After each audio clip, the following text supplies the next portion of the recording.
형제들아, 세상이 너희를 미워하여도 이상히 여기지 말라.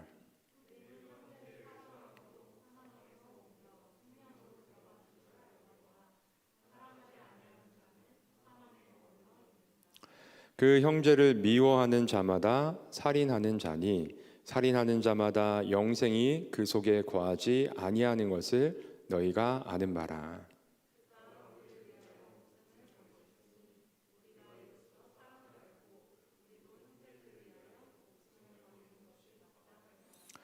누가 이 세상의 재물을 가지고 형제의 궁핍함을 보고도 도와줄 마음을 닫으면 하나님의 사랑이 어찌 그 속에 거하겠느냐. 자녀들아, 우리가 말과 혀로만 사랑하지 말고 행함과 진실함으로 하자. 아멘. 반갑습니다, 여러분. 네, 한 주 잘 보냈나요? 잘 보냈냐는 질문에는 하나님과 함께 동행하며 하나님의 말씀을 마음에 담고 그 말씀 앞에 살았는지에 대한 질문도 포함되어 있습니다. 여러분 그렇게 보내셨는지 모르겠습니다. 우리가 오늘 살펴볼 말씀은 요한 1서의 말씀이죠. 요한 1서가 있다면 2서가 있다는 얘기고 3서까지 기록된 말씀인데요. 편지 형식으로 기록된 말씀이고요. 이 말씀을 기록한 사람은 예수님의 12제자 중에 한 사람이었던 사도 요한. 예수님의 12제자를 다른 말로 사도라고도 하죠. 그 중에 하나였던 요한. 특별히 예수님께서 내 사랑하는 자라라고 말씀하셨던 그 요한이 예수님 우리 위해 십자가에 죽으시고 부활하시고 승천하신 이후에 얼마의 시간이 지난 뒤에 요한 1서, 2서, 3서의 말씀도 기록했고요. 요한 복음의 말씀도 기록했고요. 그 다음에 요한 계시록의 말씀도 많은 말씀을 기록했네요. 그렇죠? 왜 이 말씀들이 기록으로 남겨져야 했을까요? 예수님이 이제 우리 위해 죽으시고 살아나시고 부활 승천하신 이후에 얼마의 기간 동안에는 예수님을 따르던 제자들이 예수님을 실제로 보았었고요. 예수님이 살아나심도 보았고 예수님이 하늘로 승천하신 것도 알고 있었어요. 하지만 예수님이 죽으시고 부활하시고 승천하신 이후에 예수님을 인류의 구원자로 전하는 과정 가운데, 그렇죠?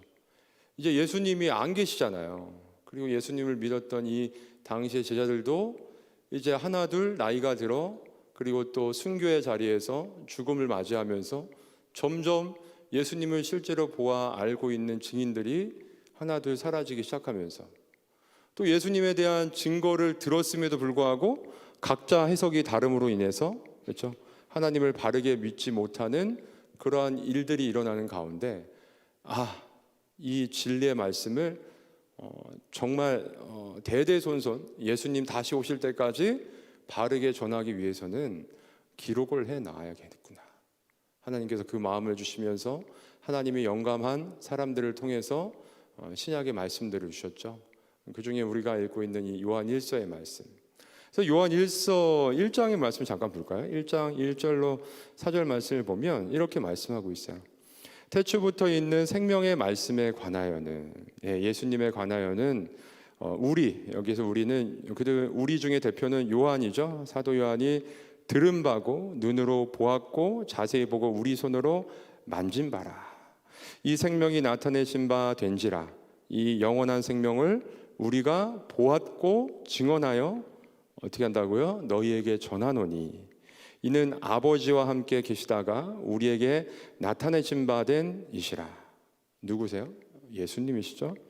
3절 우리가 보고 들은 바를 너희에게도 전함은 너희로 우리와 사귐이 있게 하려 함이니 우리의 사귐은 아버지와 그의 아들 예수와 더불어 누림이라.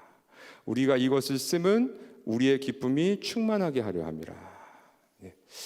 성경 말씀이 66권으로 되어 있죠. 이 66권의 말씀 주제는 뭘까요?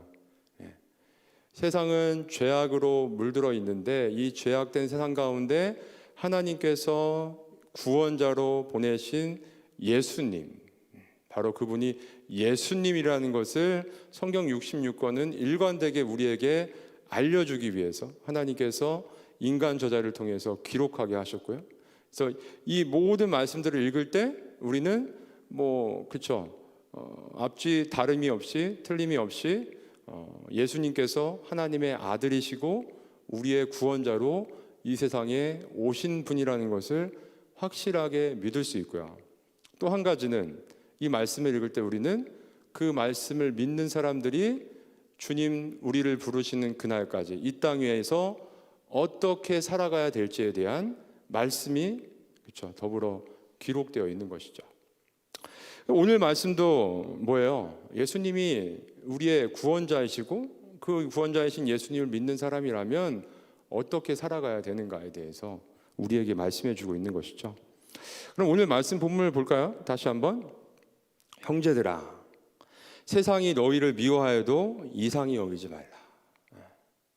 성경 말씀을 읽다 보면 우리가 좀 그렇죠. 이분법적인 사고에 좀 거부감이 들 때가 있어요.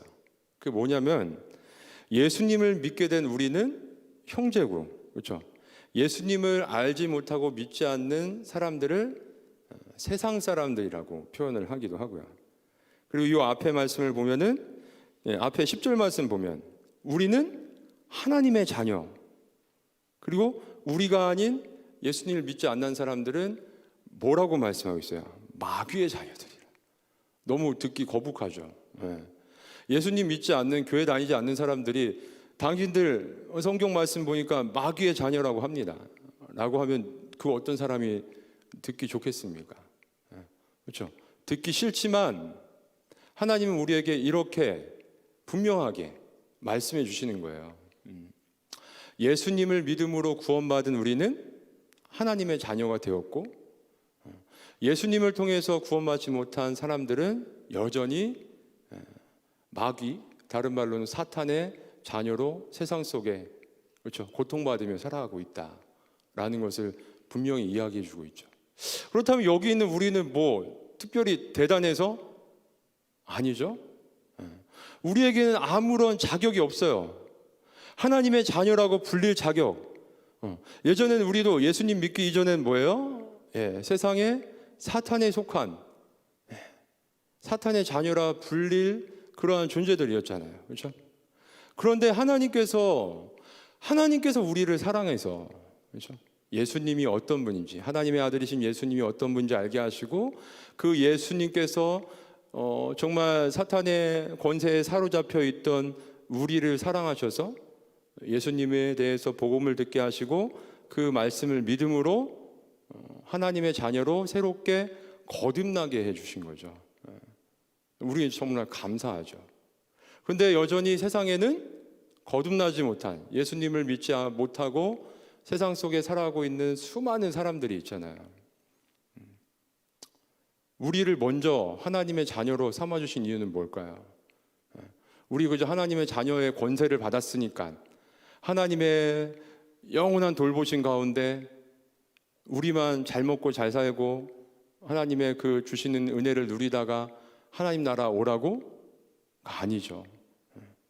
하나님이 이 세상을 만드셨을 때 정말 보기에 심히 좋았던 이 세상 속에 죄라는 것이 들어와서 죄 가운데 고통받고 있는, 여전히 사탄의 권세 아래 사로잡혀 있는, 말씀에 의하면 마귀의 자녀들로 불림받는 사람들에게 가서 너희들도 예전에 예수 믿기 이전에 그들과 같은 존재였지만 그들 또한 복음을 통해서 하나님 앞에 돌아오길 바라시는 그 마음을 우리는 알아야겠죠.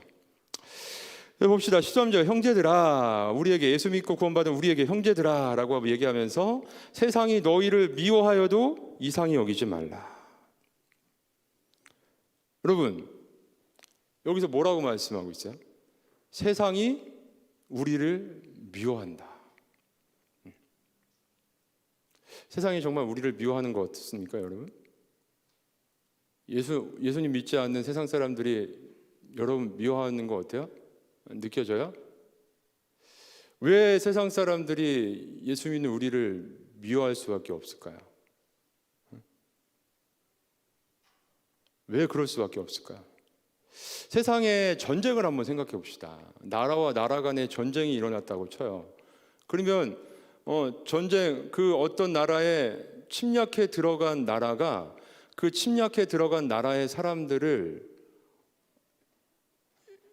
적대시하지 않고, 와, 당신들 정말 이렇게 미워하지 않고 사랑으로 이렇게 품나요? 아니죠. 쳐들어간 이유는 뭐예요? 그 나라의 것들을 다 빼앗고 내 것으로 만들기 위해서 침략해 들어가서 전쟁을 일으키는 거잖아요. 우리 이것을 생각하면 쉽게 이해가 되는 거예요. 하나님께서 이 세상을 만드시고 하나님의 뜻에 따라 선하게 이 세상을 다스리기 원하셨는데, 하나님의 피조물이었던 영적인 존재인 처음에는 사탄, 천사의 무리 중에, 그렇죠, 일부라고 여겨졌던 그렇죠, 그들의 우두머리로서 지금 우리가 말하고 있는 사탄이라는 존재가 하나님같이 되고자 해서 하나님 앞에 대적하다가, 그렇죠, 죄를 짓게 되죠, 하나님 앞에. 그리고 세상 속으로 들어와서 처음으로 인류 처음 사람이었던 아담과 하와에게 하나님의 말씀에 불순종하도록 만들면서 죄를 짓게 하고, 이 세상 속에 죄가 들어왔어요. 그렇죠? 끊임없이 사탄은 하나님 앞에 쫓겨나고 하나님 앞에 어떤 비교의 대상이 될 수 없는데도 불구하고 끊임없이 하나님을 대적하며, 특별히 하나님의 형상으로 지음받은 사람을 통해서 사람들의 마음을 유혹해서 하나님의 존재됨을 부인하고 하나님을 끊임없이 대적하며 살아가도록 만들고 있죠. 이게 영적인 싸움이거든요. 그렇기 때문에 그거를 생각할 때 봐봐요. 13절에서 다시 보면, 형제들아 세상이 너희를 미워해도 이상히 여기지 말라. 우리가 이제 연말연시가 됐잖아요. 그렇죠? 교회에서 연말연시 되면 교회뿐만 아니라 세상에서도 많은 사람들이 불우한 어려운 환경 가운데 있는 이웃들을 돌아보면서 좋은 일들을 많이 해요. 교회에서도 좋은 일을 많이 하죠. 교회에서 선한 일을 많이 하면 세상이 교회를 사랑하고 그렇게 서로 사이가 친해질 수 있을까요? 할 수가 없는 거예요. 왜요? 세상의 권세를 사로잡고 있는 것은 누구예요? 하나님을 대적하고 하나님처럼 되고자 끊임없이, 지금도 마지막 그 예수님 재림하시면 자신들의 존재가 이제 영원히 심판받아서 지옥에 더 이상 활동하지 못하는 그곳에 잠겨버릴 것을 아는 사탄이 지금 마지막까지 세상 속에서 발악을 하면서 하나님과 반대되는 그 악을 세상 속에서 행하고 있기 때문에 교묘하게, 저게 과연 악인가? 우리가 생각될 정도로 아주 교묘하게 사람들의 마음을 빼앗아서 그렇게 살아가고 있으면서, 그들의 궁극적인 목적은 뭐예요? 하나님을 미워하도록 만드는, 하나님의 존재를 부인하며 각자 자기의 마음의 뜻대로 살아가도록 만드는 게 그들의 목적이죠. 14절 봅시다. 우리는 형제를 사랑함으로 사망에서 옮겨 생명으로 들어간 줄을 알거니와 사랑하지 아니하는 자는 사망에 머물러 있느니라. 봐봐요. 우리는 형제를 사랑함으로 사망에서 옮겨 생명으로 들어간 줄을 알거니와. 우리가 만약에 형제를 사랑한다면 어떻게 됐다고요? 사망에서 옮겨. 예수님 믿기 이전에 우리는 죽음 가운데 있었는데 어떻게 됐어요? 예수님을 믿고 난 이후에 예수님을 통해서 영원한 생명을 얻게 됐죠. 생명으로 들어간 줄을 무엇을 통해서 알게 된다고요? 형제를 사랑함을 통해서. 그런데 사랑하지 아니하는 자는 어떻다고요? 여전히 사망에 머물러 있느니라. 15절, 그 형제를 미워하는 자마다 또 살인한 자니 살인하는 자마다 영생이 그 속에 거하지 아니하는 것을 너희가 아는 바라. 16절, 그가 우리를 위하여 목숨을 버리셨으니, 여기서 그는 누구예요? 예수님이죠. 예수님이 우리를 위해 목숨을 버리셨으니 우리가 이로써 사랑을 알고, 우리도 형제들을 위하여 목숨을 버리는 것이 마땅하도다. 여러분, 여기에서 계속 사랑이라는 것이 나오죠. 사랑이라는 단어가 나오는데 제가 이번 주 중에 용인 소식지 같은 게 이제 여러분 집에도 매일 이렇게 오지 않나요? 달마다? 그래서 처음으로 이제 그 소식지를 뜯어가지고 이렇게 펼쳐 보았더니 그 안에 어떤 내용들이 빼곡히 담겨 있을까요? 세상의 신문들은 세상에서 일어나는 사건 사고가 주로 다루어지죠.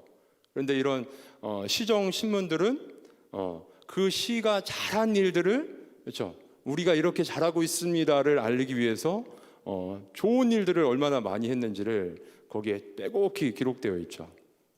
그 책자를 보면은 진짜 용인시가, 이 용인시에 속한 여러 자원봉사 단체들이 정말 이 시의 안에 어려운 사람들을 위해서 참 많은 일들을 하고 있구나, 이것을 알 수 있어요. 근데 여러분, 예전에 우리나라가 못 살던 때, 6, 70년대 막 이럴 때 그 어렵고 힘든 이웃들을 위해서 선하고 좋은 일들을 대체로 누가 많이 했을까요? 그때는 교회가 참으로 많은 일을 했어요. 그래서 그 당시에는 어때요? 성도라고 하면 하나님을 믿지 않는 세상 사람들도 많은 신뢰를 가지던 그러한 시대였어요. 근데 오늘날은 어떻습니까?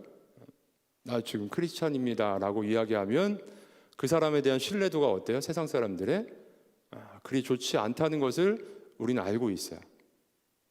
왜요? 그 신문을 보니까 우리보다 훨씬 더, 교회보다 훨씬 더 세상을 위해서 좋고 유익한 일들, 선한 일들을 많이 하고 있어요. 예전에 교회가 하던 그 많은 일들을 이미 세상에서 다 하고 있어.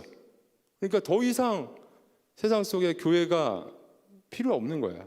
우리가 다 하고 있으니까. 여러분, 우리가 하고 있으니까 이제 그런데 교회는 또 그만큼 하고 있느냐? 그렇지도 않죠. 여러분, 우리 청년부 공동체가 있는데 우리 세상을 위해서 하나님 우리에게 말씀하신 큰 계명 2개가 뭐예요? 하나님 사랑과 이웃 사랑이잖아요. 우리 하나님 사랑해서 매주 모여서 이렇게 아름답게 연습하고 하나님 찬양하고 말씀 듣고 그 말씀 앞에 우리의 삶을 돌아보며 하나님 사랑해요 우리의 마음을 표현하고 있죠. 근데 우리 이웃 사랑, 연관계획이 얼마나 있을까요? 그렇죠. 너무나 불균형하죠. 안타까운 모습이에요. 근데 여기에서 우리가 이렇게 안타깝다고 말하고 끝낼 것이 아니라, 근데 이 제가 보았던 그 용인 시정에 나왔던 수많은 선한 일들, 좋아 보이는 일들, 실제로 좋은 일들, 그 일들을 하는 것을 우리도 사랑을 나눈다고 이야기하지만 그 사랑을 나눔에 있어서는, 그렇죠, 그 안에 핵심에 무엇이 빠져 있어요? 아가페 사랑이 빠져 있죠. 물론 그 안에 들어있을 수도 있어요. 100% 빠져 있다고 말할 수는 없죠. 그 안에서 그 선한 일을 행하는 사람들 가운데는 하나님의 그 사랑을 받은 것에 감사해서, 물론 교회에서도 그 사랑을 나눈 일에 앞서 일하고 있지만 내가 세상 속에서도 들어가서 하나님께 받은 사랑을 세상 속에 나누면서 살아가야겠다라는 마음을 가지고 그 일들을 행하는 사람들도 있겠죠, 당연히. 그런데 많은 사람들은 어떨까요? 하나님 믿지 않는 많은 사람들, 그 일을 행하는 이유, 그 사랑을 이웃과 나누며 살아가는 그 이유들을 되새겨보면 거기에는 하나님께 받은 사랑에 감사함으로 하는 그 사랑을 실천하는 것이 있을까요? 당연히 없죠. 하나님을 알지 못하는 가운데. 그럼 그들은 왜 그 사랑을 나눌까요? 여러 가지 이유가 있을 수 있겠죠. 어떤 사람들은 자기가 예전에 너무나 어렵게 살았었어. 그래서 이제 좀 형편이 나아지니까, 그래 내가 참 요즘에 여러분 지난 밤이 너무 추웠어요. 그래서 이제 자기 전에 이제 아이들과 기도하면서 이제 자는데 우리도 춥지만 야, 진짜 이 추위 때문에 힘들어하는 이웃들이 얼마나 많을까. 그런데 예전에 정말 어려웠던 사람이 자기가 그 어려웠던 거를 생각하면서 그 어려운 사람을 도울 수 있겠죠. 또 어떤 사람들은 어떤 이유를 가지고 할까요? 뭐 큰 대기업에서 뭐 어떤 이런, 그렇죠, 사회봉사를 한다. 여기에는 어떤 이유가 있어요? 회사의 이미지, 그렇죠? 우리 회사가 돈 버는 데만 혈안이 된 게 아니라 이렇게 사회에 환원을 한다, 보여주기 위해서. 뭐 그게 뭐 이유야 어찌 됐든 간에, 그렇죠? 그것을 통해서 뭐 유익을 얻는 사람들 감사한 거죠. 등등의 여러 가지 이유를 통해서 그 사랑을 나누지만, 정말 풍성하게 나누는 그 소식을 보았지만 거기에는 뭐가 빠져 있어요? 하나님이 나를 사랑해서 죄에서 구원해 주신 것에 대해서. 그래서 그 구원의 기쁨에 감사해서 하나님이 내가 너희를 사랑한 것 같이 너희도 나를 사랑하고 내 이웃을 사랑하면서 살아갔으면 좋겠다라는 그 기본 가치를 가지고 그 일을 하지는 않는 거죠. 근데 물론 그 사랑을 나눔도 하나님께서 이 세상의 다스림에 있어서 그렇죠, 일반적인 질서로서 하나님이 만들어주시고 사람들에게 아직 남겨주신 그 사랑의 씨앗을 가지고 사람들이 서로에 대한 긍휼한 마음을 가지고 그 정말 세상이 그래도 오늘날과 같이 유지가 되면서 마지막 때까지 나아가도록 지금 우리는 살아가고 있는 것을 보고 있습니다.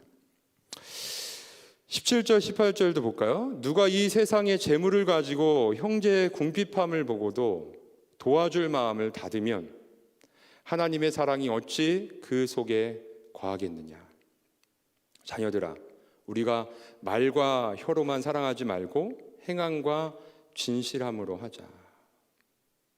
네. 여러분, 우리가 지금 이 자리에 앉아서 하나님을 사랑합니다, 하나님의 사랑에 제가 감사해서 제가 하나님 정말 저를 구원해 주시기 위해서 아들 예수님 이 땅에 보내주셔서 예수님이 십자가에 죽으심으로 제가 그 예수님을 믿음으로 구원받아서 참 감사해요. 감사한 하나님께 이렇게 예배드리러 나왔어요. 우리가 이렇게 고백하고 앉아 있는데, 우리가 진짜 그 믿음이 진짜 구원받은 믿음이라면 오늘 말씀은 뭘 말씀하고 있는 거예요? 그 사람의 모습 가운데, 삶의 모습 가운데 뭐가 있어야 된다고요? 형제를 사랑하는 모습이 있어야 된다는 거죠. 우리의 한 해를 돌아봤을 때, 오늘 이제 마지막 예배죠. 2022년 마지막 청년부 예배입니다. 다음 주엔 연합 예배. 한 해를 쭉 돌아봤을 때 여러분 정말 여기 앉아 있는 거의 대부분의 청년들은 제가 한 5월 달부터 쭉 함께 예배드리고 있는데, 정말 이 예배 시간을 정말 소중히 여기면서 예배 전에 또 토요일 날 그리고 교회를 사랑하는 마음으로 정말 청년부가 교회 봉사해야 될 일들 가운데 앞장서서 그 일들을 행하고 있어요. 하나님 사랑하니까. 근데 그런 우리의 모습 가운데 형제 사랑에 대한 그 마음은 얼마나 있었는지 1년 동안. 이 형제 사랑을 나누려면 불편하거든요. 내가 낮아져야 되고 나의 자존심 깎아야 되고, 어떤 부분에서는 지금 이렇게 생각해보라고 했을 때 내가 이런 부분은 이렇게 했어요 라고 생각해 볼 수 있어요. 근데 여기에서의 형제 사랑이라는 것은 우리가 잘 할 수 있는 범위 내에서의 형제 사랑이 아니라 우리가 그 범위를 점점 확대해 나가야 되잖아요. 그렇죠? 내가 잘하고 있는 나랑 친하고 나랑 큰 허물 없이 지내는 사람들이 어려울 때 다가가서 손 내밀고 위로해주고 나의 어떤 일부를 정말 아까운 전혀 없어. 근데 이 사람을 내가 형제로 생각하면서 이 사람한테 무엇인가를 어려울 때 도와주고 함께 해주는 거 전혀 나 정말 손해본다는 생각 없이 진짜 마음껏 퍼줄 수 있어. 이게 아니라, 그렇죠? 여기서 형제는 우리가 하지 못하는 것들. 내가 이 사람은 정말 사랑할 수가 없어.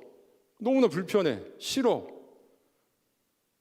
그냥 아예 그러니까 싫고 불편하니까 이 사람은 그냥 커튼 치고 없는 사람처럼 그렇게 사랑하는 거, 그거 하나님이 하지 말라는 거잖아요. 그렇죠?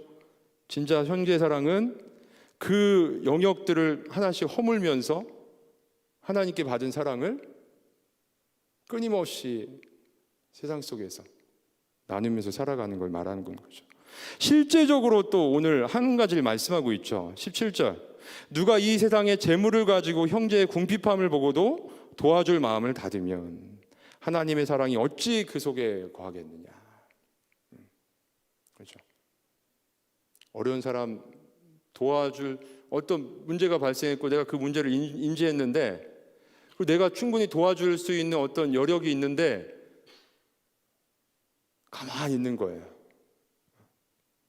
그 또한 그렇죠. 아니라는 거죠. 18절. 자녀들아 우리가 말과 혀로만 사랑하지 말고 행함과 진실함으로 살아가자.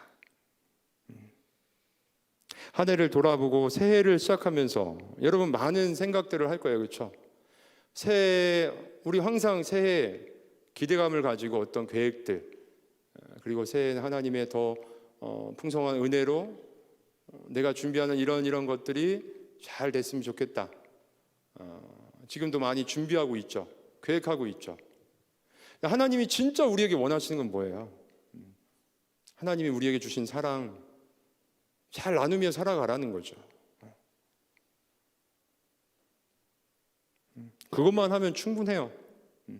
우리가 세상 속에서 무엇을 이루고 어떤 자리에 오르고 내가 하고 싶은 무엇을 해내고 이거에 여전히 우리의 마음이 거기에 빼앗겨 있다면 우리는 하나님 믿지 않는 사람들과 다를 게 뭔가요?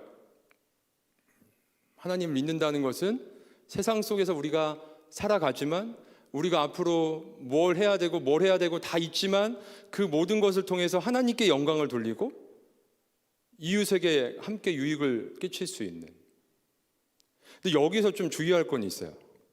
세상 사람들이 이런 하나님의 말씀을 다 알고 있어요. 이 말씀을 가지고 우리를 그렇죠? 이렇게 야, 너 하나님 믿는다고? 하나님 말씀 중에 이런 말씀 있잖아. 나 지금 이렇게 어려운데 나 이거 좀 도와줘. 옛날엔 뭐가 많았을까요? 보증이라는 게 집을 담보로 무엇을 담보로 누군가를 도와줘. 마음이 여리고 의리 막 이런 거에 불타오르는 사람들이 그렇죠? 누군가 상대방이 와서 나에게 야, 나 지금 너무나 어렵다. 우리 가족 지금 야, 이거 한 번만 야, 너 하나님 믿는다면서 하나님이 어려운 이유 여기서 우리가 주의해야 돼요. 보증을 서야 돼요? 아니죠. 하나님이 우리에게 허락하신 분량이 있잖아요. 그렇죠? 우리가 도와줄 수 있는 여력 안에서 사랑을 나눠야지. 그건 여력을 넘기는 거잖아요. 내 가지고 있는 전부 그것 때문에 내 가족이 내 사랑하는 사람들이 한순간에 삶의 어려움에 봉착할 수 있는 문제인데 이거 가지고 내가 나중에 이제 막 이렇게 막 어떤 문제 가운데 했는데 나중에 문제가 터졌어. 하나님 제가 그때 하나님 말씀 이건 지혜롭지 못한 거예요. 우리가 할 수 있는 우리가 사랑을 나눌 수 있는 여력 안에서 그 사랑을 나누면서 살아가야죠. 그리고 그 여력을 하나님 앞에 우리는 기도해야죠. 하나님 저에게 더 큰 능력과 은혜를 주셔서 더 큰 여력이 있어서 그 여력을 가지고 세상 속에서 사랑을 나누며 살아갈 수 있는 존재가 되게 해주십시오. 이런 것들을 우리가 삶으로 실제로 실천하려면 또 어떻게 될까요? 지금부터 지금은 청년이라서요. 지금 제가 아직 자리를 못 잡았어요. 지금 못하면 나중에 할 수 있을까요? 아니요. 하나님께서는 하나님 앞에 10의 1조라는 것을 통해서 하나님 앞에 나의 삶에 정말 우리가 이 세상을 살아가면서 물질이 제일 앞설 수 있는 거잖아요. 물질만큼 강력하게 우리의 삶을 하나님 앞에서 신앙을 흔들 수 있는 것도 없을 거예요. 그것을 통해서 이것은 내 것이니까 나에게 드려서 이 공동체를 위해서. 또 세상 속에서 우리가 이웃사랑을 실천함에 있어서도 나에게 가지고 있는 일부를 항상 내가 생각을 하고 그것을 통해서 나눔을 실천해야겠다. 그게 뭐 돈이 됐든 뭐가 됐든 간에, 그렇죠? 시간이 되었든 나의 재능이 되었든 지금부터 그것을 내가 떼어서 나의 삶에서 실천하며 살아갈 때에 우리가 지금부터 그게 가능해지고 앞으로 더 하나님이 우리에게 능력을 더해 주셔서 많은 것들이 생겼을 때에도 거기서도 아까워하지 아니하고 우리가 그 삶이 아예 습관으로 정말 이웃사랑과 하나님 사랑이 나누어질 수 있는 삶이 될 수 있지 않겠습니까? 여러분, 오늘 말씀 제목은 행함과 진실함으로 라는 말씀의 제목입니다. 2022년 한 해의 마지막 우리의 말씀인데요. 오늘 말씀을 이 또 올해 남은 시간 가운데도 잘 묵상하면서 진정으로 우리가 하나님 앞에 정말 예수님을 믿고 구원받은 하나님의 사랑받는 자들, 그렇죠? 청년들이라면 우리가 우리의 삶을 어떻게 살아가야 될지 좀 더 고민하며 어디에 우리의 삶의 가치관이 이렇게 바뀌어서 초점이 맞추어져서 살아가야 될지를 고민하며 실제로 그렇게 살아갈 수 있는 여러분 그리고 제가 되었으면 좋겠습니다.